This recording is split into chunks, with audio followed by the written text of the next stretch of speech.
Excellent. Right then. So, any fans of IDW in the room? Any fans of Mother Meets the Eye? Lost Light? Well, that's good news for you. We have got Mr. James Roberts, who is coming up on stage in just a second to talk to you about a fascinating era within Transformers. I'm not going to spoil too much. I'm going to let him do all of it. But just a quick announcement before we start. If you are coming to the Admit 1 at Cineworld, can you please make sure you are at the cinema by 6:40 p.m.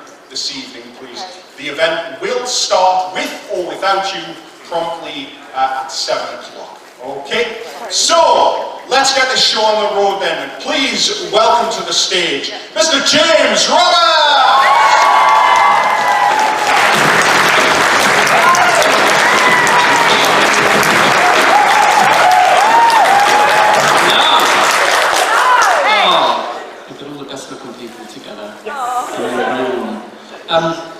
That was a nice introduction, although you may have kind of been missold what you're about to hear from me, because there'll be questions at the end, and we can go across Mother Meets the Eye and Lost Light, that's fine, although this is a little different. This is focusing on, for some of us, the distant past.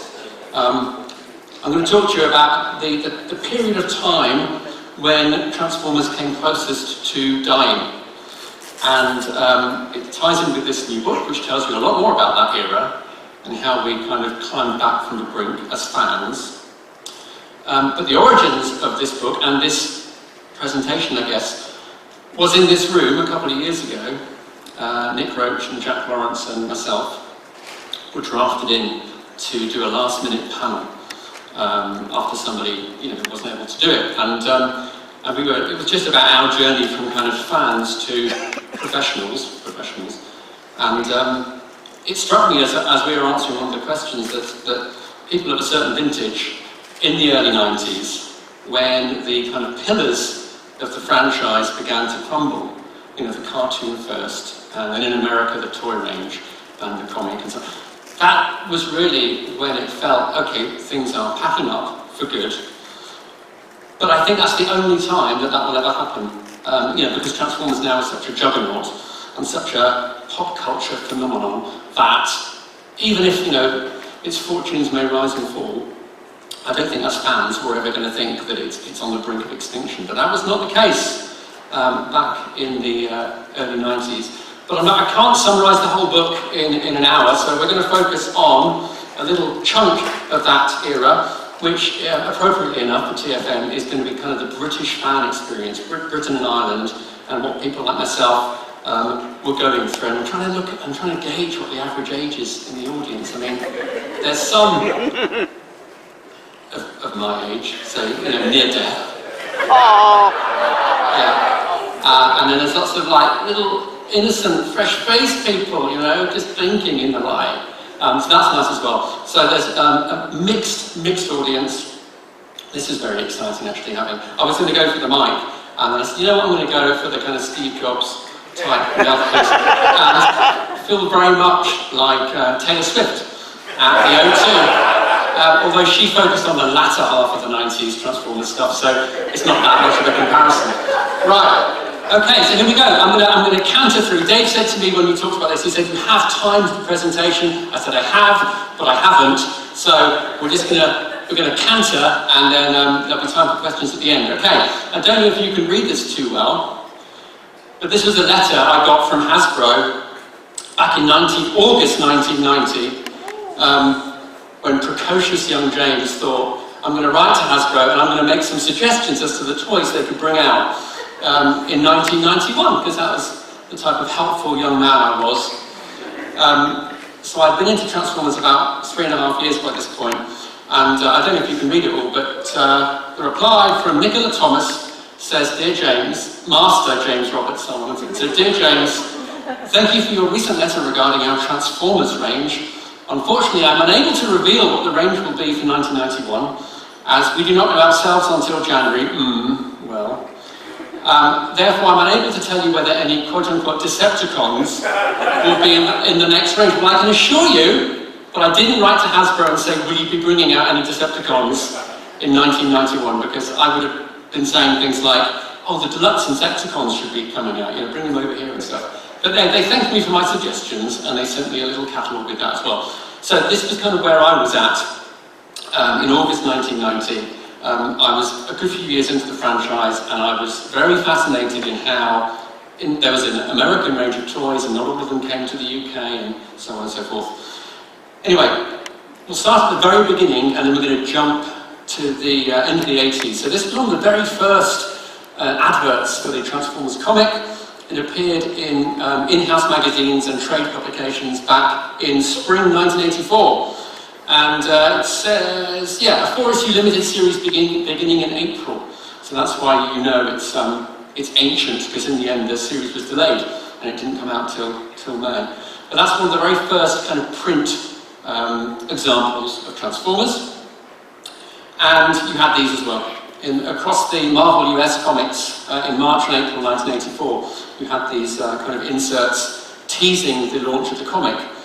And I just wanted to contextualize things and say, spring 1984, Transformers were not known to the world, it was all brand new. Hasbro didn't know to what extent it was going to be a success, although pre-orders from retailers were insane, very, very good, but they hadn't come into contact with the public yet. So, everything to play for, early days. And we're going to jump ahead to April 1990. So I've skipped the glory days, the golden age of G1, when it was, for a time, the biggest selling toy, certainly in North America and in Britain. And I'm going to centre the British experience now, because in April 1990, with this particular issue, that's when a lot of even hardcore Transformers fans jumped ship. So the UK comic had launched in September '84. It was fortnightly at first, and then it went weekly. And because it needed extra content, because the American reprints weren't enough, it published, the British stories.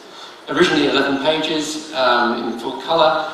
By this point, probably, over 6 months or more before this, the UK comic had started printing black and white UK stories, 5 pages an issue, so it was a real step down. And the UK strips were famous for being kind of very, slow-burning, epic, long-running, continuity-laden type of stories, mostly by Furman. But by this point, because Furman was writing the US title and the UK title, and the publication schedules were all awry, he kind of created a micro-continuity called Earth Force that tried to mesh with the US stuff, but didn't really. So by this point, it was unmoored from the larger story. It was black and white, and the stories tended to be more of a more humorous bent. And when you're young, unlike now, but when you're young, you're not really after that type of stuff. So when I interviewed many people for Generation Mechs and spoke to people who were there at the time, this issue came up again and again, this particular issue, as the point at which they decided to stop reading the comic. They felt, okay, well, I've outgrown it, it's not for me anymore. And the other thing to say is that it was also reprinting a 16-part Transformers and G.I. Joe crossover. American story, chopped into 16 parts, not a good story at all. Those things combined drove people away. And that's what it did, you see, was the April Fool gag kind of epitomised. And I want to stress, that Snow Fun is a good story, it's fine, but I think if you've grown up with a comic, it was so far removed from what you were used to, you thought, okay, I don't know if I recognise this as my Transformers anymore. Then you had the reprint, and then even things like the Next Week page, when they usually trail the next issue and hype it up and tell you what you can expect, it had been replaced with just a picture. So it felt like the editorial voice was changing too. So lots of people in the UK said, okay, that's enough for me. Around about the same time, and I know because we are talking about a dedicated audience, so a lot of you will know this, but 1989, 1990, 91, there were changes to the toy range. In America, it was kind of coming to a sputtering end, and in 1990, they launched Action Masters. Interestingly, there was never a UK print advert for Action Masters, so Hasbro UK, or Hasbro Europe, said, we really don't think these things are what Transformers is about. We'll put them out there, and you know, if they sell, great, but our expectations are low, to the extent that, two things, we're not going to spend money on print advertising, and we are going to introduce Transformers Classics. So we're going to reuse the old molds and bring back some of the classic characters because we think that will do better than Action Masters, and so it proved. The editor of Transformers UK, Ewan Peters, that was responsible for the G.I. Joe crossover, reprints, and switched black and white and so on, he left in autumn 1990. So Ian Rimmer had been the first, well, Sheila Cranmer had been the first editor, then Ian Rimmer, and Simon Furman himself as editor. Ewan Peters was Furman's successor. He was a colorist, he became an editor, then he left, and then the title's last editor, Harry Papadopoulos, took over around now. And by this point, there was no more British strips. So it was kind of symptomatic of the brand running out of steam in the UK. TF UK couldn't justify the expense behind producing new strips, so it was reprinting old UK strips, but there was still American material being printed. And the good news was that Furman by now was really into his stride in terms of the American stories. He brought in Jeff Senior, and Andrew Waldman and others, and you know, some of the very best American stories are being printed, so that helped kind of resuscitate Transformers UK. It switched format, it was now full colour again, and just as the Snow Fun episode was when people jumped off, a lot of people started coming back, a lot of the hardcore fans started coming back around now. Papadopoulos decided that, and he was smart actually, Papadopoulos, because he knew the toys were still going in the UK, but they weren't, I mean, they were not attracting new fans in the way that they used to. And the comic, the UK comic, was surviving principally because of a hardcore, aging fan base.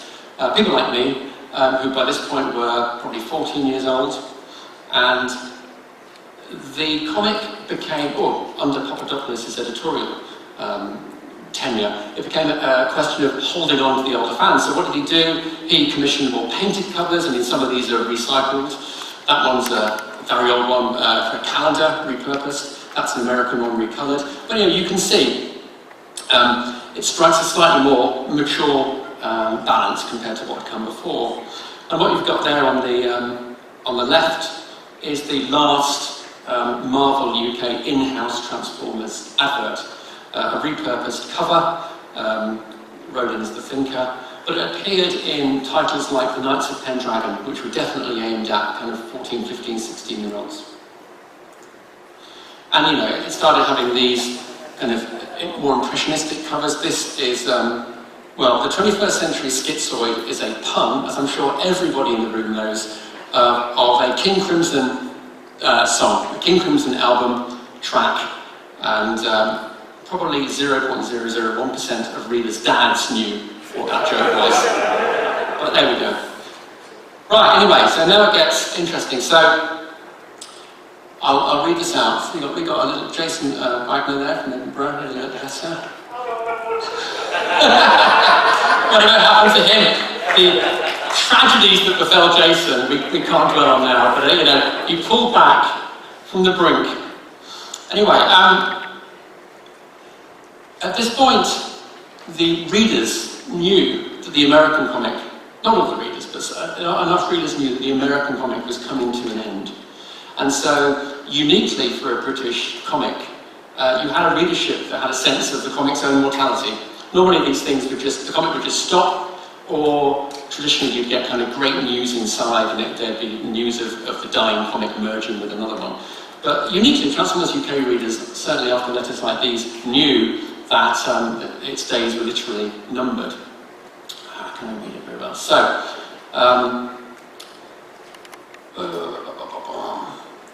yeah, so there we go. So Jason helpfully says, the American Transformers is stopping. Finito. Forever.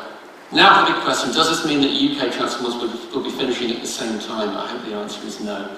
And then, so this is most likely Papadopoulos replying as Blaster, isn't actually Blaster. he'd left by this point because they couldn't afford him. So since Marvel US revealed that they would be canning Transformers in the States, we've received many letters from worried and frantic readers deeply concerned about the fate of this comic. We have enough Yankee material to last until the end of '91. What happens after that? Well, wait and see. So what was going on behind the scenes was a kind of ongoing argument between Papadopoulos and the so-called Boys Adventure Titles team and Paul Neary, who'd been brought in to kind of resuscitate Marvel UK, which was in the doldrums at this point. And Paul Neary was not a fan of Transformers, he was not a fan, in particular, of licensed titles. So Marvel UK, ironically, because of the success of Transformers from 1984, had kind of put nearly all of its chips, all of its eggs, if you like, in the same basket, which was licensed properties. So you had some successes. Real Ghostbusters was a big success for Marvel UK. But the likes of Visionaries didn't do too well, Galaxy Rangers didn't do too well. They tried and tried again with Action Force, didn't really take off. So Paul Neary was thinking, okay, there isn't really a future there, we're too dependent on licensed properties. But Transformers UK was doing okay, and by this point it was cheap to produce because it was relying on pre-existing material. But it was a weird time to be a UK fan because by this point, the American toy range had stopped and we didn't really, or few of us knew it at the time, but 1991's toy range was a hybrid. So you had the kind of Action Masters that would have come out in the US had the range continued, and then you had the latest kind of mixture of Transformers classics, and then you had some repurposed Japanese toys like Overlord, which originally came out in '88. And there was just a combination of readers knowing that the end was probably near, knowing that the American toys had ended, the toy range, and having this kind of weird hybridized UK range, it made for a strange time. Anyway, issue 330. Fantastic news for everybody. Contrary to expectations, Transformers UK was not going to end. It was going to be relaunched as a monthly, or it was going to go monthly from issue 333. So big news. Acknowledges, as I say, everyone thinks that the end is nigh. Very unusual for a UK comic to be in that position. But 333, 36-page monthly, some recoloured Transformers UK stories, but some brand new Transformers stories. 5 pages, it's not much, but it was better than nothing. It was going to carry on after the events of the US title. So Furman was going to write this new series set on Cybertron after the events of US issue 80. Lovely. And everybody, certainly all the readers and people in the fan club, which is what I'm going to talk about next, were very happy. Until 2 issues later, when they said, actually, no, change of plan, it is going to end, this is the last issue. And this wasn't written by Papadopoulos. He'd been let go by this point, as had the entire Boys Adventure Titles team. So there was a kind of night of the long knives. And only, I think, John Freeman, who was Doctor Who magazine editor, survived the cull, and he was given extra responsibility. But yeah, in between that last issue and this one, people were sacked. This is written by somebody else, don't know who it is. The editorial voice is different. But that was that. That was the end of the UK comic. 7.5 years. Kind of an ignoble end, although it continued as specials for another 3 years. And then, the cartoon had finished in America after the Rebirth, the Headmasters series in '87. It didn't have a strong terrestrial showing in the UK, as some of you will know. It survived, it existed as videos. This is probably the last UK video that came out in early 1992. So it was a single episode from season 3, which by this point was 7 years old. And like I say, everything was just winding down. The UK comic had finished. The toy line, well, we didn't know what 1992 was going to hold, was going to herald, because 91 was such a mixed bag. The specials continued for a few more years, just reprinting old stuff, less and less of a kind of editorial grasp on the type of thing they were printing. Very little attention was paid to it. And I put that up there for the kind of people of a certain vintage like me to say that that was the original version of the annual cover there. The last Transformers annual, published in 1991, although called the 1992 annual because that was the convention. Right, Okay, that's the extended preamble. That's setting the scene of kind of the official state of play. So everything's powering down or dead. Hasbro UK had told Marvel, and Marvel had passed it on to the readers just before the end of the comic, that the touring would continue for at least another couple of years. So we kind of had that, but it was, surely just delaying the inevitable. Okay, so what did we as fans do about it? Well, the fan story, in many respects, starts with this issue, which I don't think any of you would have seen before.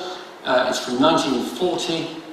And what is special about this particular issue is that it's the first American comic ever to have a letters page in it. And letters pages did appear in the likes of Amazing Stories and other kind of genre publications. And they launched in the 20s, those publications. And what was interesting is that often the correspondent's full address would be printed.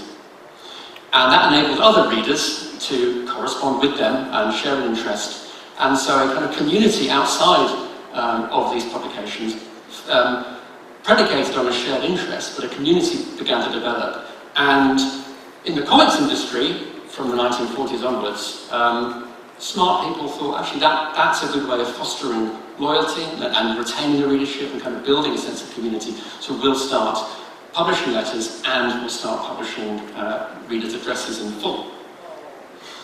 And you might think it's an unusual and potentially risky thing to do, to publish the full address, house name and so on and so forth, of readers that tend to be children.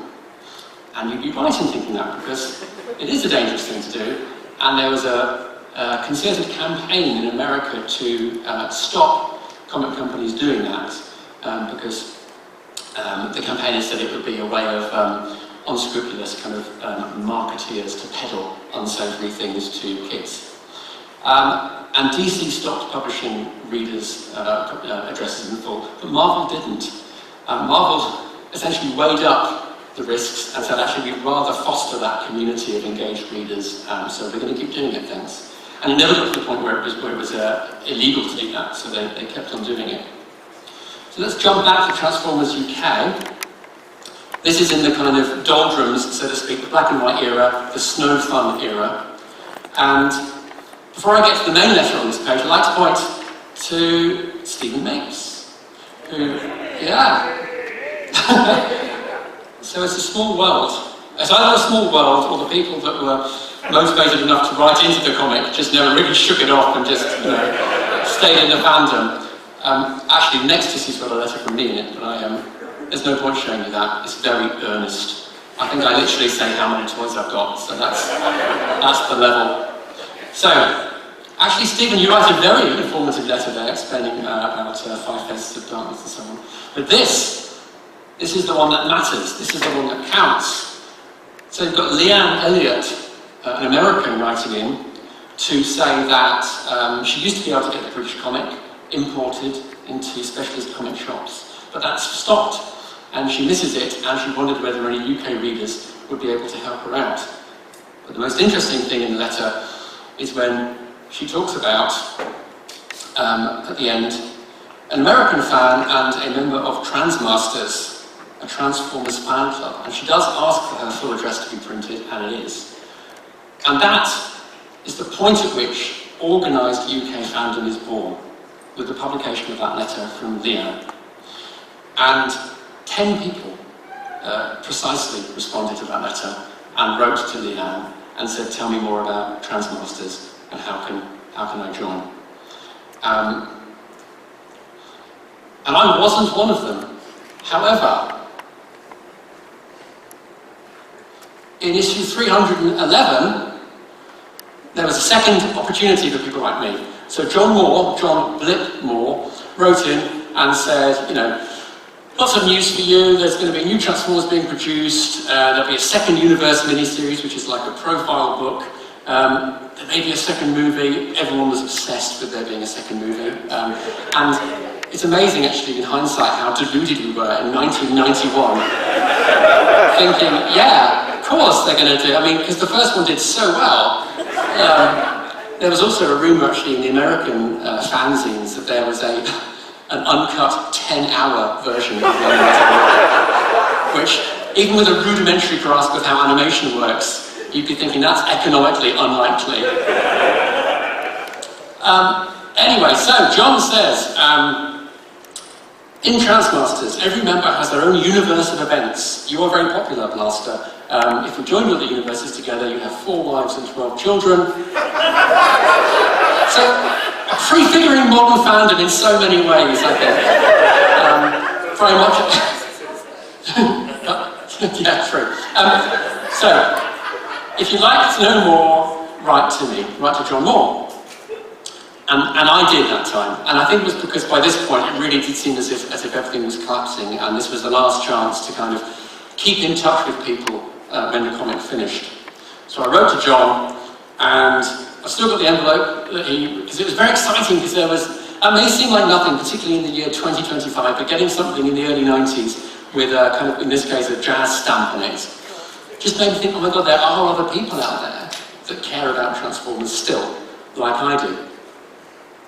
Power to the Masters, John says. So, by the way, so all this stuff, the information that John has imparted, all came from the latest issue of American Fanzine. That's where became apparent down the line. He'd kind of taken it all from there.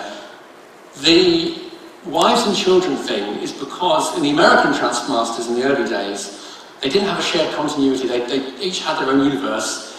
Each member created their own kind of avatar or Transformers character. And because the popular characters, the official ones, were in such high demand, and shipping was a big thing, you had lots of these kind of relationships. So there's John's letter to me saying, welcome to the club. I'm 16 and a half. I thought we'd moved beyond halves at that point, but then he says, I'm the youngest, he said to me, you're going to be the youngest, yeah, you'll probably be the youngest member in the UK. Please don't let that worry you. There's a UK newsletter called Trans Talk 50p. So this was extremely exciting to me. So I dived into Transmasters UK, as it was now called. So John was the head officer of the UK branch. There was only about 15 people in Transmasters UK at the time, but John was one of the people who replied to Leanne Elliott's letter. And that is issue 1 of Trans Talk, the first ever UK unofficial Transformers newsletter. June 1991, and it talks about the fanzines that you could get in America at the time, the likes of Matrix Master, which was a comic strip, a strip zine, and Transverse, which was a kind of text-based story zine. And yeah, it's very, it's old school fanzine, it's typed, it's photocopied, it'll do. It was extremely exciting to me to get that. And inside Trans Talk, there was news of a British comic, an unofficial UK comic that members would create, and it would run alongside the official one, because TF UK was still going, and it would be called Transmission. So this is the advert for this exciting new fanzine that was going to come out. Due out in July 1991, it was delayed because fanzines always are delayed. But anyway, the intent was there. We'll come back to Transmission in a minute. John Moore left the club quickly. There's a story behind that, really, but essentially he was going to set up another club. And perhaps unsurprisingly, the UK couldn't sustain 2 unofficial Transformers clubs in those days. So John left. And Andy Dornan, who was co-editor of Trans Talk, took over and became sole editor, and Andy had better computer software than John. So we had this phenomenal, professional UK newsletter, Trans Talk issue 4, and what can we see? Think of this as a snapshot of the fandom in 1991. So we've got fantastic news, the UK comic is going to carry on, great. There we are, so of course this was just before the axe fell, but accurate information there about the foreseeable future. Now, I didn't just put it up there because my name's there, but it does say thanks to James Roberts for this information. So I phoned Marvel, because you could do that in those days. And I was the type of guy that would write to Hasbro and say, have you thought about bringing the Deluxe Insecticons over? So I thought, well, And so I spoke to Ari Papadopoulos, and he'd said, this is the plan. I mean, it wasn't a long conversation, but it was enough. And, you know, at the time, it was accurate. What else have we got? What's going on? What's concerning people? Well, Japanese Transformers was a huge thing, as you can imagine, for UK fans, who wouldn't have known about them until joining Transmasters, most likely. The 1991 Japanese range was built around Star Convoy. Not long had a renaissance, been brought out again. And this is quite quaint. It tells you the scale of both the fandom and the franchise back in '91. We've done a list. We've done a list of every Transformer. There we go. From Abominus to Zetar, Power Dasher. Yes, and then there was elections. That was hugely preoccupied the American branch of Transmasters, but we were a little bit more relaxed about it. Anyway, that's what counted for news back then. So Transmission Issue 1 was delayed, but eventually came out in January 1992. You can ignore the cover date. And the story was set in the Marvel UK universe. That was a blend of the American Transformers comics and the UK ones. So that was kind of the most complete continuity at the time. So it's a text story and a strip, and it was set within that continuity, and it involved Transmasters OCs, original characters, going back, Time Commanders, going back to the Ark in 1984, and trying to stop Cyclonus and Scourge killing the crew, the Autobots on the Ark, which, you know, not too dissimilar from where Beast Wars went a few years later. Transtalk became Transword. After Transword it became Informer, and that's how it stayed for the next 3-4 years. I put this up here because Death Star Us, the first item, it's news of the 1992 Transformers range, which was the first Euro range, the first time that a toy range had been designed explicitly and exclusively for the European market. So, still cancelled in America, but Hasbro Europe, after a lot of number crunching and speaking to other territories, decided it probably was worth a roll of the dice. And so, we had the Turbo Masters and the Predators, and we had some older toys repurposed as well.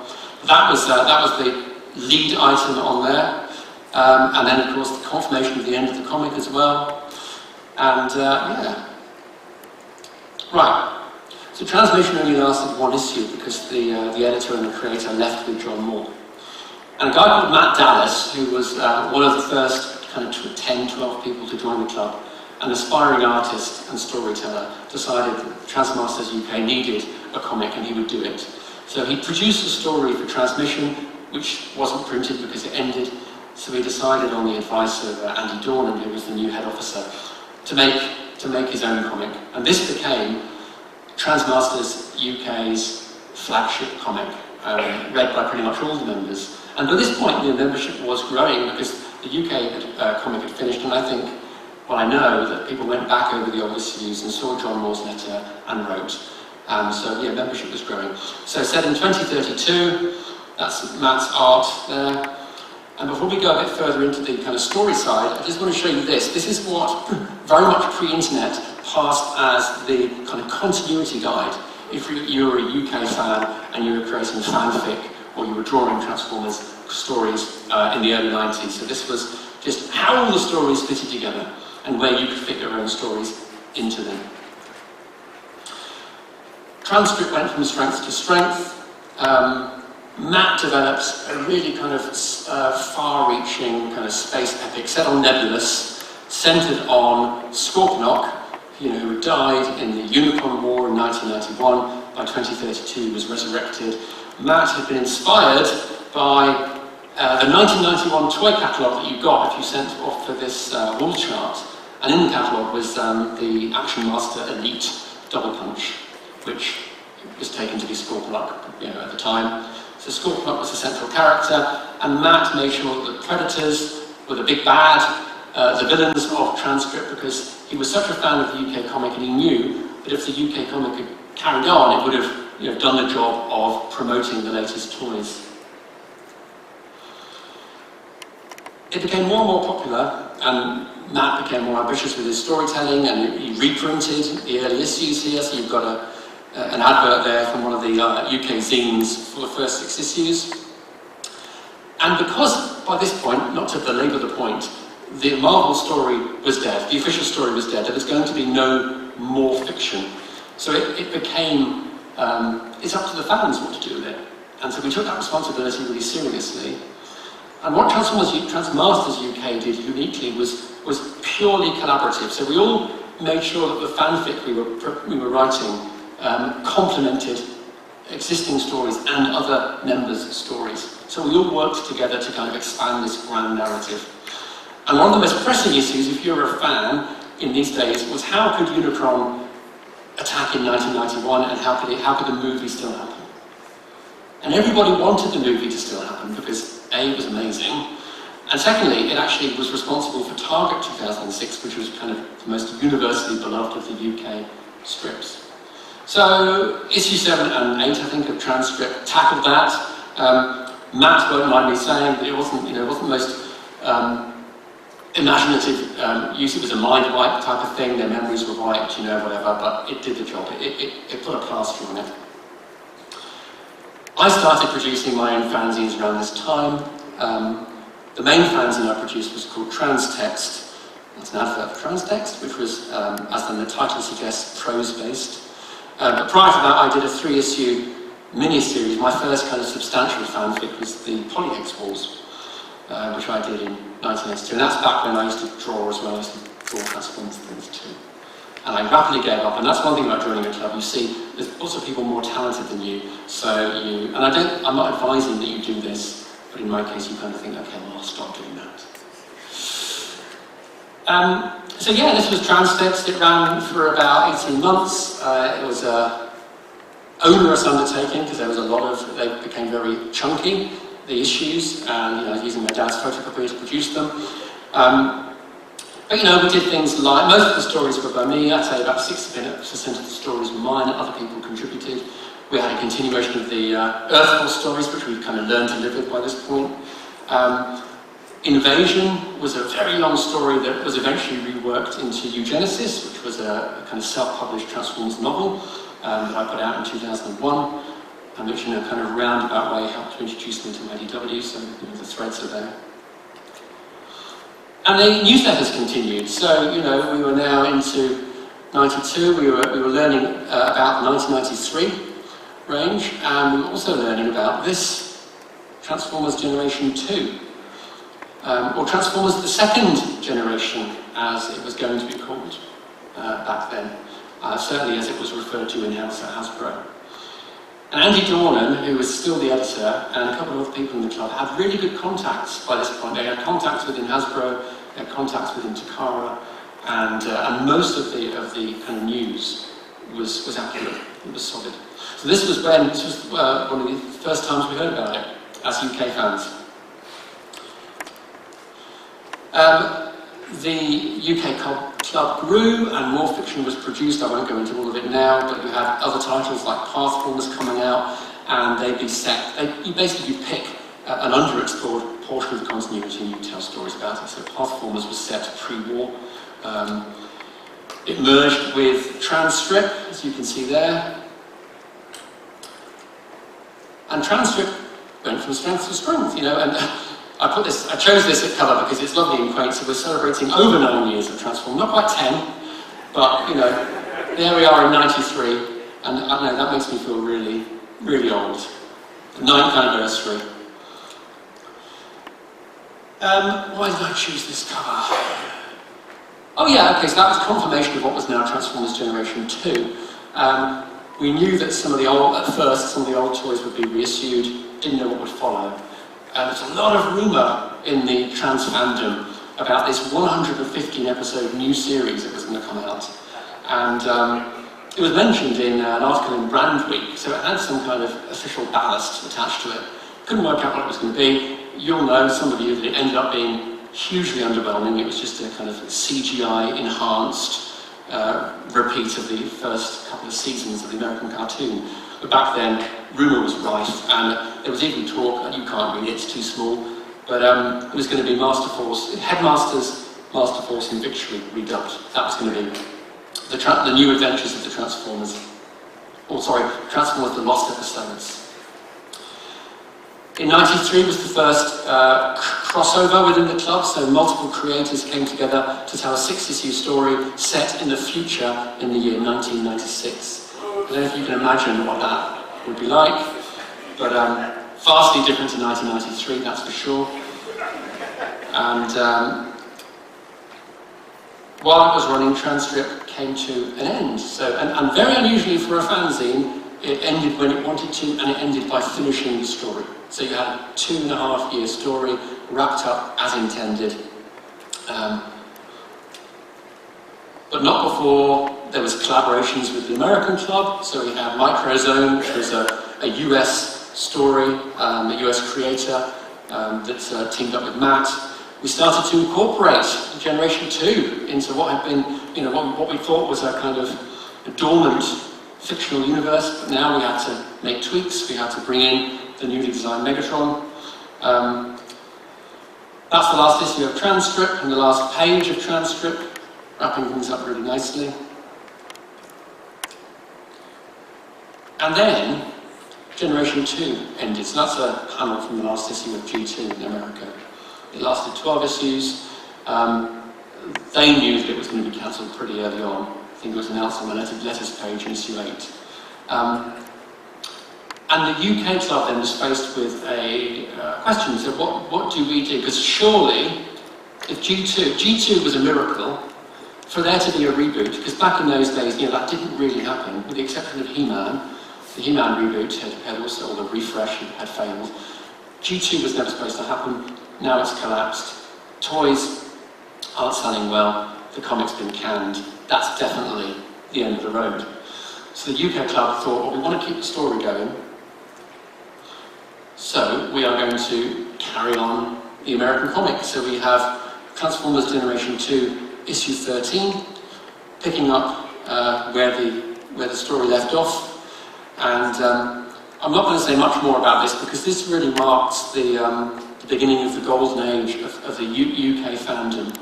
And you've got new creators coming into the fold, such as Nick Roach and Jack Lawrence, and contributing to what became the flagship title of the club, and lasted over 6 years.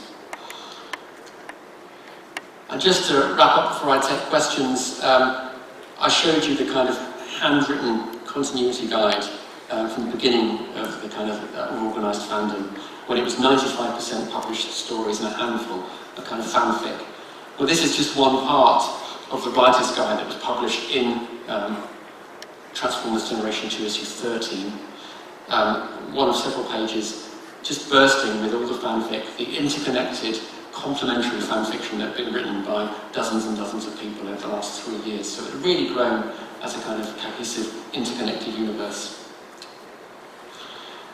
So, I've chosen like a snippet, and I've raced through it, because there's lots more I'd love to tell you about. I mean, I've focused on the UK club. There was an American club, and it was a far more kind of tumultuous, rocky road, far more internal fighting in the American club for various reasons. A different emphasis. They were very much cartoon fans first, comic fans second. I've also not mentioned the other fan clubs, because it wasn't just Transmasters, there was other clubs springing up, particularly around G2. So I've been quite curatorial, because we've only had a little bit of time together. This isn't obviously a plug. It's such an elegant and subtle one.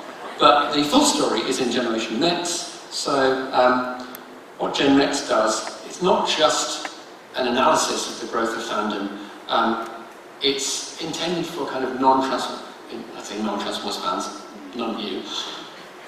If you don't know what Transformers is, then the beginning of the book traces in painstaking detail the rise and the demise of Transformers G1. So I'm really fascinated by how things stopped being successful and the early signs of kind of failure and fatigue. It's particularly interesting when you know it's got a happy ending. But yeah, I go into the detail of the rise and decline. And then the growth of fandom, which has its origins in the kind of really thick fan fiction kind of Bibles that were produced in the 70s and 80s. I could go on, but you'll see it all in here. It isn't just me pontificating, there's lots of interviews with fanzine editors and creators, comics creators from then and now, Hasbro executives that worked on the 92 and 93 ranges and that were responsible for the decisions that led to the creation of a European exclusive range. So lots of stuff in there. Anyway, yeah, I've got some if you're interested, I've got some. But I think that's it from me. I think we've got about, 10 minutes. So you don't have to ask me about fandom stuff, you can ask about all the MCI stuff as well. I just hope there is some questions, otherwise, you know. Yes. Oh, hello, Jim. Can you shut up and take my money? How can you buy your phone? Right, okay. Well, that's like a plant, isn't it? And front row as well. I really want to know. Yeah, okay. I've got the books are here. The books are you know, at my table. I hadn't actually handled one until a few hours ago because I hadn't seen it in print, but yeah, they've been delivered thanks to the organisers, and it's an expensive undertaking, so I don't see myself doing another print run of the hardback. So once they're sold, they're sold. But yeah, they're here. Yes, because you seem very eager. We've got a very long arm. You need a long time. Oh, we've got a mic heading to you. Which person? Sorry, is that a tarn? Yeah, you're holding up a tarn. Yeah, okay. So that's going to guarantee my attention.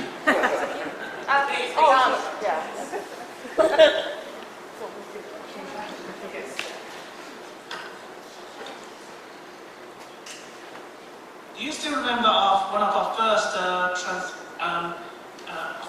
unofficial convention, Transforce 2000? Yes. What did you think of it overall? What I think of it, that was my first ever convention, full stop actually, and my first Transformers convention. And I met Simon Furman for the first time, I think. I was there in 2001 as well. 2001 is when I brought you Genesis to sell, so nothing changes. But yeah, 2000, I saw Simon Furman, and I remember, you know, because we were all, as we still are, you know, Simon Furman is the man. And I remember walking back from we've been out to meet a lot of us, and walking back to the hotel, and I, for some reason, decided to ask them about brute force, which will mean something to only a tiny handful of people in the room. But it was a very, very obscure strip that he'd written after Transformers. But yeah, I've got good memories of Transformers. I think that's when I met Jack Lawrence for one of the first times as well. We've got some around here, so yeah, sorry. Okay, I'm going to answer more quickly. Sorry. Is there any particular reason you think things were maybe a wee bit nicer in the UK zine scene compared to America? Good question, and it is explored in the book, but I'll tell you now. It was I think, to do firstly with the size. So you know, there was fewer of us, and it was easier to have meetups. But the main reason actually was because of the connective tissue that the UK comic amounted to. Because you know, the cartoon cut-through wasn't that great. You know, it was chopped up and broadcast on ITV for a few episodes, and then it was kind of videos only. So, unlike in the US where there was competing stories, we just had one story, and it came out every week. And you know, there's fan media studies that will tell you about the importance of kind of paratexts, which are these things in this case which exist outside the toy range, but give it life. And so, because we were basically all reading it. So I think that helped. For whatever reason, we were all a bit younger, and as you'll see, the US fandom kind of came from TV genre fandom, and it was kind of just a different way of doing it, but mainly because we had one thing in common. But having said that, it is still quietly miraculous that we didn't. There were some fallings out, but we generally didn't. I guess. What were the kinds of genres and subjects which dominated the fan-made comics and fan fictions back then? Say that again, what's the dominant? Genres and subjects of the fanfics and strips back then? Right, good question. Okay. So, there was a real distinction between what the American fans were writing about and what the UK fans were writing about. And I'm not making, you know, I'm not pitting them against each other or saying one is more valid than the other. But the American fans were absolutely about There's a lot of what we now call rather disparagingly Mary Sue's, a lot of self-inserts. There'd be a lot of found family stuff. There'd be kind of torture, a lot of torture.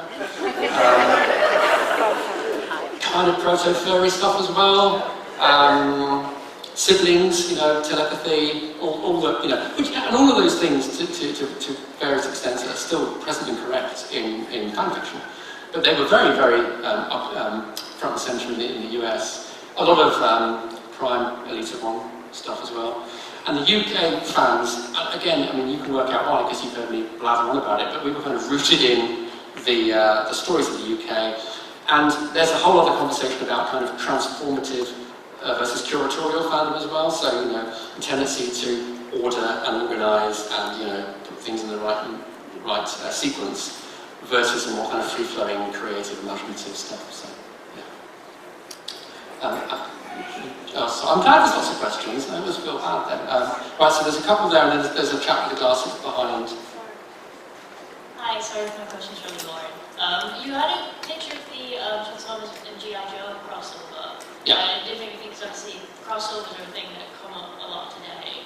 And obviously, I feel that as fans, it can be quite polarising. So as someone who's done research, would you say, like, are crossovers generally a net positive or a net negative for, like, fan sustainability? Like, what's the word? Like, fan sustainability and growth?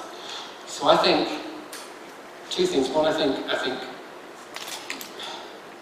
there was a novelty to crossovers way back when. It's now, that flavour's now been chewed out. It's a bit like multiverse stuff now. It's just been very played out, and kind of it doesn't really have the same hook. There's a law of diminishing returns, really. When you've got the 700th combination of these characters or whatever.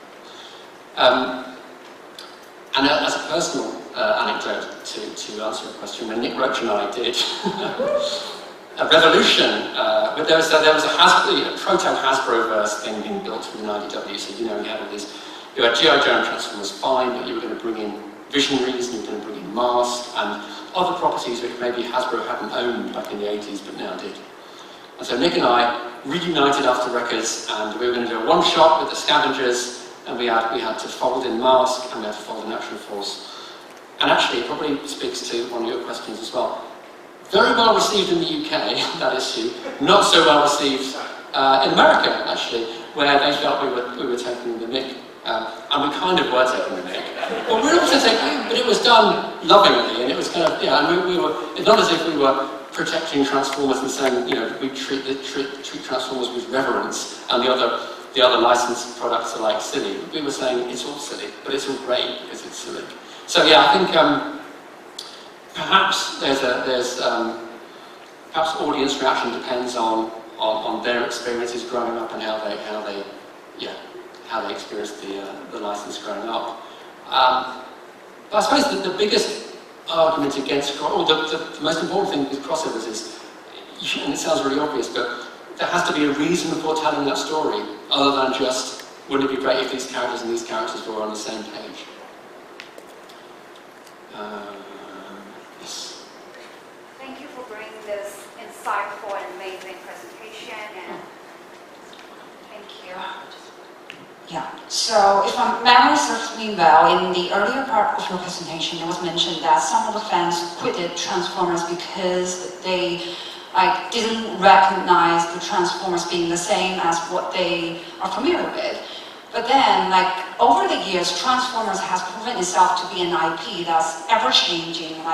They're ever bringing about new toy lines, new designs, and launching new continuities. So I wonder, what do you recognize as the kernel of Transformers? What defines Transformers that makes it so unique and distinctive in its own way? And how has that been reflected in all fanworks? Thank you. Okay, that's a big question. So, when you read about the genesis of Transformers, and you go right back to the beginning, to the point where Hasbro hadn't even decided that it would be good versus evil. There was such colossally fundamental aspects to the franchise that had yet to be decided. Is it good and bad? Are the robots controlled by other people, or are they sentient? So sentience hadn't been agreed. So it took a while. Well, there's a lot lot of big decisions which we take for granted now. That in hindsight it's a very good thing that they made the right call. I think what gave Transformers strength in the early days was, fun enough, because from the very beginning there was parallel narratives. So the cartoon was telling its own story, the comic was telling its own story. There was other more minor offshoots. You know, in the UK, if you read the Ladybird books, they told another. But that didn't seem to bother anybody. You know, I mean, as I said earlier, that you'd have your favourite continuity, but you wouldn't be, you know, you could understand why there was just different versions being told, right? And actually, so one of the secrets of Transformers' success, I think, actually has been the malleability of the concept. The fact that, you know, you can have, you know, a new TV show will come out and it will tell yet again another story. So I think there's been so many precedents set. I mean, there's a whole other conversation to have about how Hasbro tried to create, you know, and to an extent did create a kind of canon. But generally, one of the strengths of the franchise is that it's multifaceted and it can go off in multiple directions at the same time. Lastly on that, I think just because the canvas is so massive, so they're functionally immortal people, there's a cast of millions, and it's space-wide. So there's so many opportunities for telling stories within that kind of milieu. Yes, now you with the green sweatshirt, I keep missing you.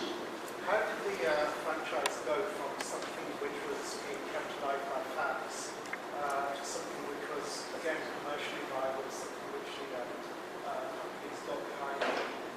When did it happen? What were the factors that led to that happening? So when did it go from being? From just being kept alive by the fans. Oh, I see. So how did it come back? Yes. Yeah. Beast Wars was the first kind of spark. Generation 2 lasted 3 years, although the third year was truncated, and it did okay. They started, it gets quite detailed, but I mean basically Kenner, as part of Hasbro, Kenner developed what became Beast Wars, and it was, you know, essentially a soft reboot. At the time, as you'll read in the book, it felt like an absolute fresh start. It felt like a hard reboot, and that alienated a lot of fans at the time. But it gave the franchise a shot in the arm.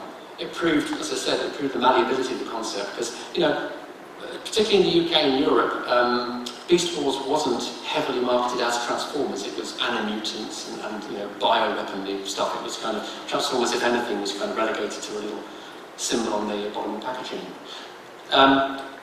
And Beast Wars did really well. Beast Machines didn't do too well.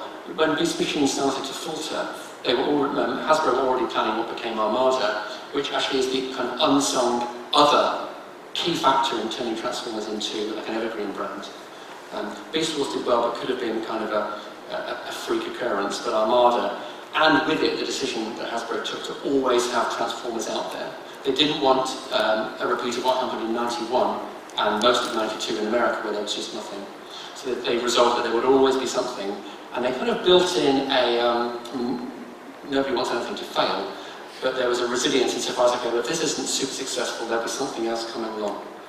And then, of course, you get to, you know, as soon as Michael Bay gets involved, you know, prior to 2007, because that's the release, so a couple of years before then, when a movie's coming up, you know, then it just becomes, it builds up such a head of steam that there's always going to be some iteration of it out there somewhere.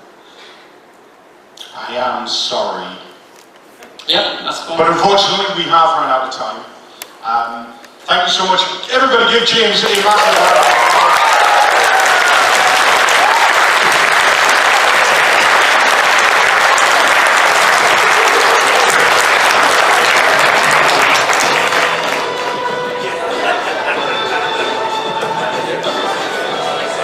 Right, everyone, just a quick heads up for you. Again, just as a reminder, if you are going to Cineworld, then you need to be at the cinema for around 20 to 7. If you are staying here, we are doing our double movie bill in here, so you are free to come and go as you please for the rest of the evening. We hope you've had a fantastic day. Have you all had a good time? Excellent. And guess what? We haven't even started selling toys yet. That's tomorrow.